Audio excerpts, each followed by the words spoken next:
Hi, my name is Terry Nelson, a 68-year-old gay senior in Vancouver, BC. I have disabilities and multiple health issues. I have many concerns that I want to bring to your attention. There is a serious lack, actually it's non-existent, group of facilities, care homes, assisted living programs for LGBT seniors of all genders. Where are the care homes, assisted living spaces, for us, the LGBT seniors?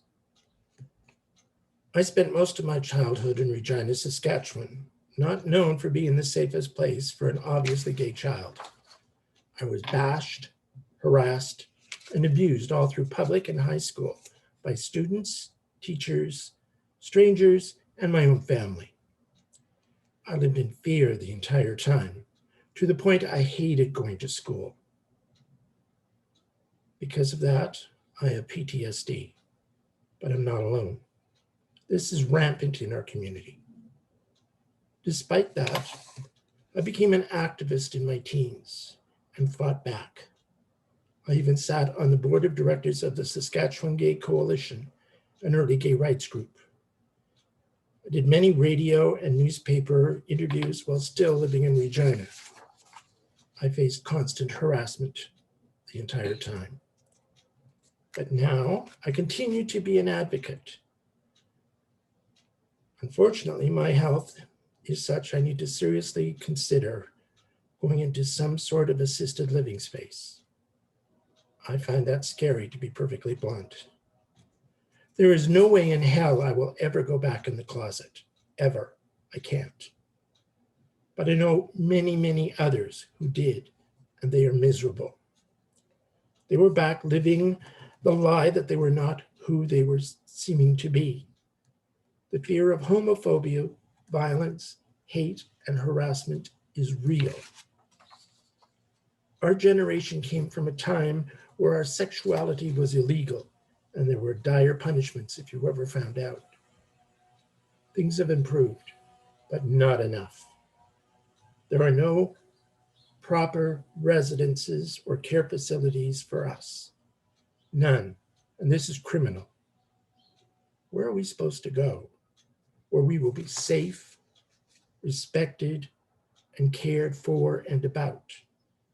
There aren't enough spaces available for straight people, let alone any marginalized groups. And a lot of these spaces are pricey. A big majority of LGBT seniors do not have a lot of money, especially if we're dependent on low pensions. I was on disability too for decades, so there was little to no money set aside for retirement. The facilities for profits are not interested in low-income residents. Their focus is to make money, the bottom line. Government agencies are not interested either. We're a hot potato and a nuisance to them. A lot of the senior homes have rooms that are ridiculously tiny and are not maintained well. My grandmother was in a home that you had to go downstairs to get to her suite. She used a walker. It was dangerous. As I said, staff are underpaid and very overworked. They're not paid enough, not even close. Not all of the places are like this, but the majority are. I can't go through the nightmare again of not feeling safe or allowed to be myself. That is a seriously toxic situation and not what any human should have to put up with or deal with, especially when you're old. One of the abuses my own family put me through, with the assistance of many doctors, was to put me on a serious regimen of prescription drugs, of Valium, phenobarb, and others. I don't remember all of them. This started when I was in public school, so I became a child addict. Not good. It took me walking away from my family at 35 years of age to get away from all that shit. I never got into the hard drugs like heroin, but did get into alcohol and street drugs like pot, hashish, etc. I was lucky. I didn't get into the hard stuff as many of my peers did. I started drinking at 12.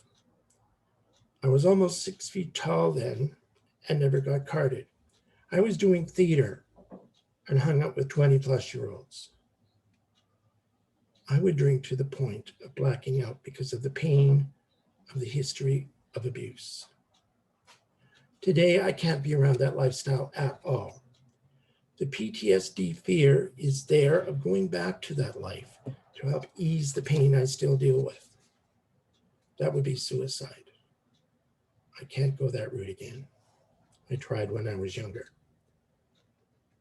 Earlier this year, there was a news report of a seniors' care facility where a group of residents took over the common area and kept everyone else away. They were openly using drugs there.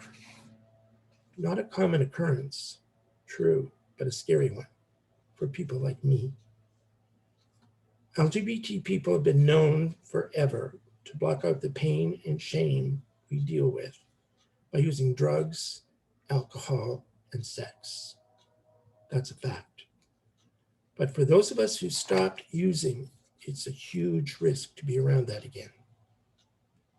Currently, I am on meds for my myriad medical conditions. I have refused to take any of the really strong painkillers or opioids. I have to. I even reduced the amount of over-the-counter painkillers for the same reason. For my own health and sanity, I have to stay away from any highly addictive prescriptions. I will not, in capital letters both and italicized, be zombie boy again like I was. I can't be around illicit drug use anymore. Stress affects our mental health quite strongly. For me and many other LGBT people, we need, require, and demand a healthy, safe, non-toxic, caring, accessible, and loving spaces for the rest of our years. Respect has to be there, not hate. These places have to be affordable, healthy, and fun living spaces so we have dignity. Hate is not dignity. I cannot nor will I ever tolerate haters anymore. I fought long and hard to not allow that to happen again, especially at my age.